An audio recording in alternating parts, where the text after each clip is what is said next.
Hey True Believers, Englentine here with another episode of Comic Book Origins, where we take a look at the very first comic book appearance of any hero, villain, or team, or even object, tell you the truth. In this case, we're talking about Stargirl, who just celebrated the very first episode of her TV show showing up on DC Universe, and let me tell you, it's excellent. I loved it. Now, Courtney Whitmore made her first appearance in Stars and Stripes, written by Jeff Johns and Lee Moder, and yes, that's the book that we are going to be taking a look at today. Now, here's a weird thing. Stargirl was born out of tragedy. She's inspired by Jeff Johns' sister, who died in an explosion of the TWA Flight 800 in 1996. Now, Stargirl, she's been around. She's been on TV. She's been on in other places as well. She was on Justice League Unlimited. She's been in Brave and the Bold, Justice League Action, Young Justice.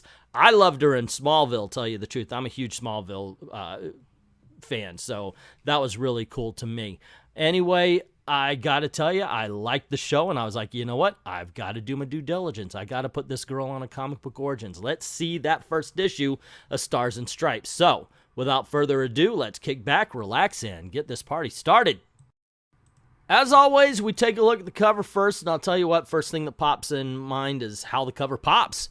Great use of color. I love the fact that, yes, they did include Stars and Stripes, in this case, Courtney Whitmore, right in the center there. While I do like the way that the cover is framed and the colors to it, not a big fan of the human's design, especially with Starman, who kind of looks like, I don't know, Tim Burton is playing Jonathan Crane, and they stole the cosmic rod and Splinter Cell's glasses. Just saying. Otherwise, I got to give a good grade to this. This one definitely does the trick. And so the book begins not with a flashback, but a flash forward, saying that these events will actually occur in issues 8 and 9 of Stars and Stripes. After all, tomorrow gets here sooner or later. Tomorrow in Starlight. Among all the clutter in my life, I still think about him. He was like a son to me at a time when I didn't feel I had any. David was off at school, too caught up in his life there to return my phone calls. And Jack, well, Jack was Jack. I still recall the day I gave Sylvester the cosmic converter belt, crafted from my own cosmic rod. It's not every day someone gives me the gift of flight, Starman, sir. He was always so polite. And now I guess things have come full circle. The Justice Society is back. A lot of new heroes are filling our old shoes. And correctly, for a change, Al would be very proud of Albert. But it's still strange. I mean, a new Dr. Midnight? A new Hour Man? I almost expected that. I just never thought there'd be another star in the sky. Jack Knight, is the son of the original Starman, continues my cosmically powered legacy in his own unorthodox way.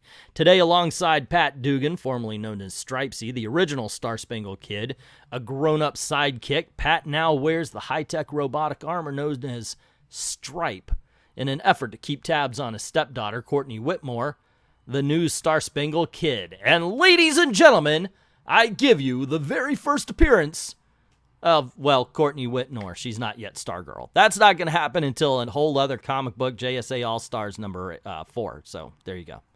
And we see the heroes rushing towards what looks like the Icicle, saying that he's trying to make his comeback, and they will help him out if he can defeat them. Obviously, he's going to stand out in a crowd. Now, Stripesy warned Stargirl about getting cocky and jumping towards the villain without looking and assessing everything. I'm assuming anyway. But then we find out, of course, Stripesy takes on damage and, needs repairs. But here's a weird thing. So, Stargirl, while she is saying, well, I'm the hero, Stripes is the sidekick, the villains seem to be more focused on Stripes. The Bears are more focused on Starman, and Courtney really just seems to be running randomly. Not really paying attention or being active or even proactive in anything that's going on this page. I mean, on this page, we even have Stripes saying, let the professionals take care of it, or the veterans, he says. And he said, take care of the thugs. But they're already unconscious. He says, exactly, go to school. And we see Stripes and Starman take care of everything. And I'm thinking, yes, of course, this is the way it's designed. I don't think any hero should look like a professional coming out of their first issue. That's just me. That's an old trope. I think it would be better done away with.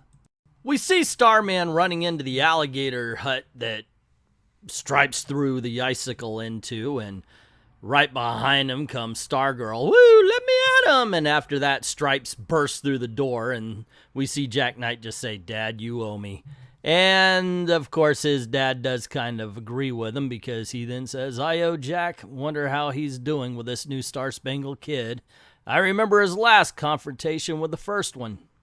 Seems like it was just yesterday. Back in the 40s, Sylvester Pimbledon teamed up with his chauffeur Pat Dugan, becoming the Star-Spangled Kid and Stripesy, and they were a good team, always working together, or with the Seven Soldiers of Victory, a group we didn't hear a lot about. Until years later, we learned their members hadn't retired, but had been scattered across time. With the help of the Justice League of America, we managed to rescue most of them days within their arrival in their various time periods. Sylvester had been taking shelter inside a cave in the year 14,000 BC for a week before Aquaman and the others brought him to the present. So when they arrived in our time, they were a little older than they were in the 40s, except for poor Vigilante stuck in the Old West for years. That Johnny Thunder never learned. But that's another story I'm sure Pat will share with Courtney someday. Pat didn't take being thrown into the future so well. He hung up his striped shirt, tried to start a new life too quickly, I think. Sylvester was different. I took him under my wing, gave him my cosmic rod and my spot in the Justice Society, and then Sylvester changed the rod into a belt, the Cosmic Converter Belt. I was really proud of that kid until the morning he came to visit Jack and me.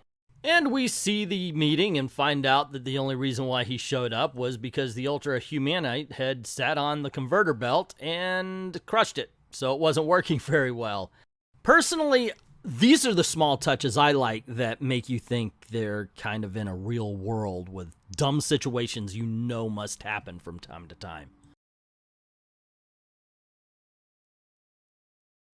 So they go to Ted's lab, and Sylvester drops a lot of names, and they're just kind of getting you into the fact that, okay, he's part of the Infinity Inc., and here's that guy, and here's that guy. And but Sylvester's actually saying, well, you see, I'm not a kid anymore, and I was thinking of a name change.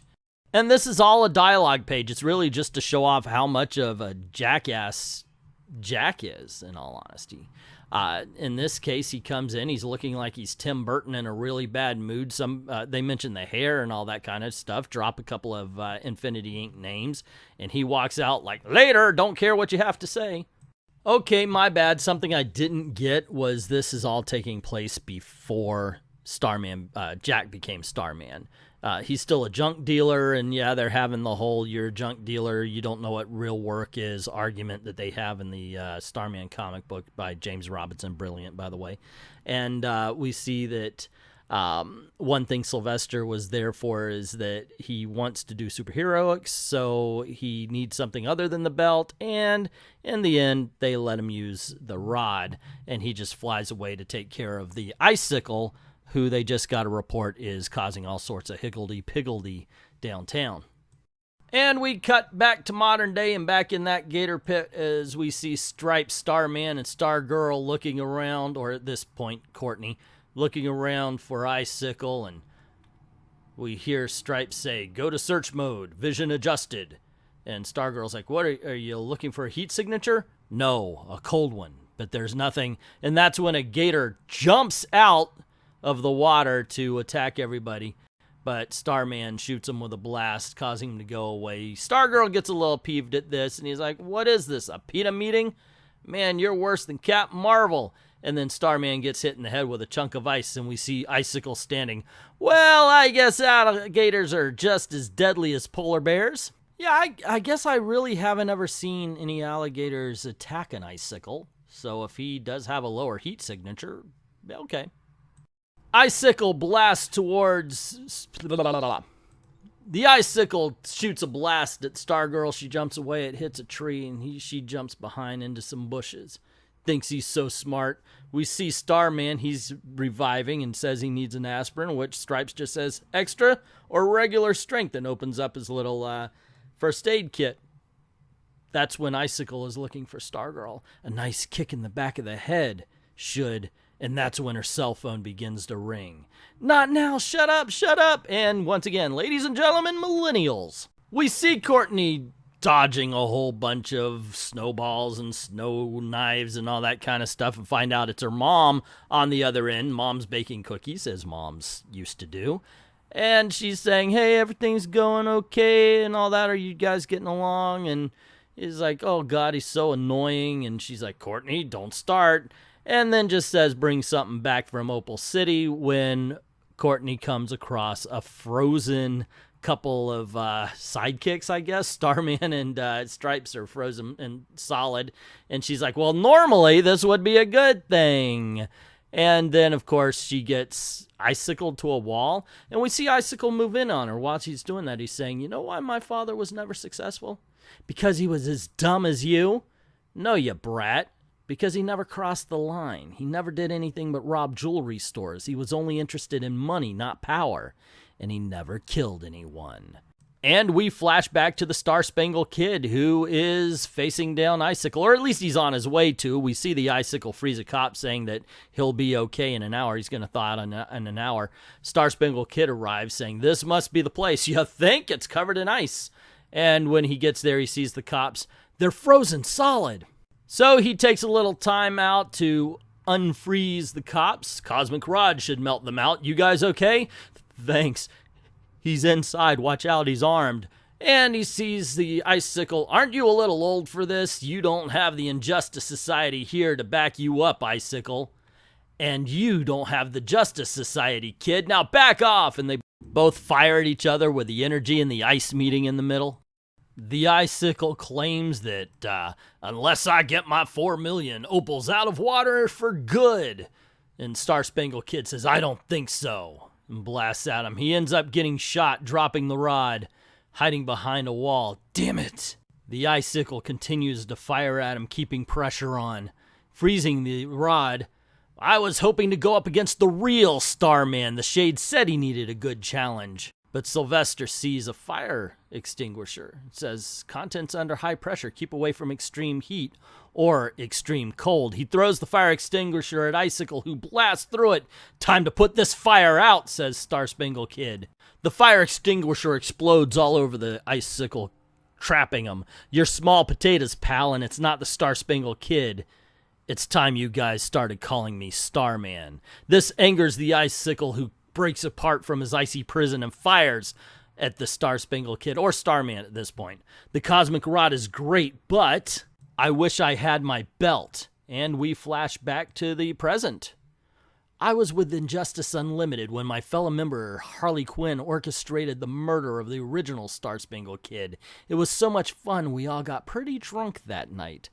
So you're a jerk and an alcoholic. My father was defeated by heroes like you over and over, but he didn't have the guile and aggression I have. And thanks to Dad's prolonged exposure to that freeze gun of his, I have the natural ability to generate ice to freeze molecules in the air or the blood in your body. So Courtney kicks him in the nuts. And why not? Just saying. Why the heck not? And she says, this is for the first kid. And we also see Stripes and Starman break out of their icy cell. Starman saying, thank you, Cosmic Rod. Stripes tries to help Stargirl. Back off, Robot Man. I can do it myself. Shut up and let me help you. Starman blasts the Icicle. I've really had my fill of unwelcome guests today. And Icicle goes flying into the alligator pit, where the gators now seem to be a little bit interested. And this coincides with a flashback where we see the Icicle burst through a window, and we see the police saying, yeah, this is Billy O'Dare. You heard me. Cancel backup. I repeat, cancel backup. Over. Oh, it's you. I thought Starman was taking care of this. I was in the area, says Star-Spangled Kid, now Starman. Thought I'd help you out. I'll have my revenge, says Icicle, out cold. That's the way we like 'em. Thanks, kid. We can always use another hero in Opal. Anytime, Star-Spangled Kid says, and flies away. And we cut to Ted and Jack. They're basically talking, and once again, Jack is a junk dealer to Ted. Instead, of course, we see it as he's into collectibles. Or, as he says, some people will pay me good money for, and that's when Ted says, stuff I don't want. He says, thanks again for the vote of confidence. Give Spangles my best, Pop. See you whenever. And we see Ted saying, oh, son, when will you make your old man proud? When will I get to brag about my children? We see Star Spangled Kid fly in through the roof. Everything's back to normal at the plant. Icicle's in custody, and oh, you're back. Good. Sylvester, I want you to do something for me. And he does ask Star Spangled Kid to be the next Starman, and he just replies, I can't, Ted. I can't be the next Starman. Cutting back to modern day, we see Stripes worried that Stargirl's going to catch a cold. Whatever, I could take care of myself, Stripesy. Starman's lifting the icicle out of the alligator pit. I should leave you here. And we see the zookeeper coming in. Oh no, my exhibit. Whoa, this is worse than what they did to the gym. And we see basically the extent of all the damage done. And apparently the young lady who was looking at all the damage knows that Stargirl's Courtney, even says, way to go, Courtney. Hey, Mary, look what he did. And Stripes is like, watch it, remember the secret identity thing. What? I'm just waving. Everything's taken care of here. Now we have a bus to catch. Oh, I love bus rides. And we see Starman flying along. But why? And we flash back. Why won't you be Starman? It seems like a natural step. Yeah, I guess it does. I'd like to, but I can't. I'm sorry. I do promise you, though, Ted, he says, picking up the star that Jack dropped on his way out. There will be another Starman. I better get going. But what about the belt? Gold wasn't my color anyway. Clashed with a costume. I'll figure something out. I always do. And we see Sylvester walk outside the house where he meets Jack. Off on another costumed adventure. And Sylvester hands him the star, which we know eventually he will wear on his jacket. And Jack just kind of looks at it and says, thanks. See you around, Jack. Yeah, have fun in the sky, man. Skyman. And that was the last time Jack saw him. And the last time we ever really talked. His decision at the time wasn't easy to understand. It makes perfect sense now. He knew Jack better than I did. I worked all through the night. I wanted to do something for Sylvester, and Jay Garrick owed me a favor, so I got free overnight delivery, and Sylvester got a new belt to match his costume, and I even sent a note saying, I know how much you like being in the sky. I hope you'll find this more suitable to your color scheme. Always your friend, Ted. And he died not long after. I kept the golden belt. It got lost in the shuffle over the years until Miss Sun found it in the Jack shop. And we see the trio coming back into Ted's lab here, looking all disheveled. How'd it go? You all right, son? Don't you have a GPS in there, or at least a compass? Brainiac here got lost, ended up in Turk County, and we missed the school bus back to Blue Valley. Well, it's easy to get lost when you're not from Opal. How do they look? Want to make sure they're up to the job. Oh, fine. The thruster should get you back to Blue Valley with no problem. And if you have any more questions about that belt, just give me a ring. And we see Jack look to Stargirl. Well, it's getting late, so you should get going. Don't let the door hit you on the way out. Hey, I can't wait to get out of here. You're almost as lame as... Oh, hey, cool tattoos. I'm getting one like that. Maybe some barbed wire around my ankle. No, you're not, Courtney. No tattoos. Actually, a little shooting star would work. Yeah, don't encourage her, we see Stripes saying. This is a pretty good one, too. I lost them all in space, but I had one redone. The one on my back are new. Cool. I said no. Why not? Your mom would kill me. Time to jet. Thrusters ready? I think Sylvester would be proud he's not forgotten. It's nice to know that the Star Spangled Kid lives again. At least for now. And we see Star Spangled Kid and Stripes flying off, arguing about if she's going to get a tattoo or not. So there you go, gang. The very first appearance of, well, Courtney Whitmore as Star Spangled Kid. Now, Stargirl really doesn't appear until JSA All-Stars number 4. It's weird the way people do the first appearances these days. It's not a pat answer all the way across the board. Anyway, what did you think about this comic? Personally, I gotta say it's a lot of fun. I liked it. I liked this a lot. I had a great time reading it. Once again, it's a very vibrant comic book. It's an adventure story. It's a great introduction to the character, to tell you the truth. I enjoyed that as well. Granted, she is a bit insufferable when it comes to the fact that she is a young teenager, but she's 14. Trust me, 14-year-old girls are insufferable. I've got 2 daughters. I really do think that everything was appropriate, and I think it was done. This is actually less appropriate than what we saw right here. Either way, I loved the book. I hope you liked the video and everything.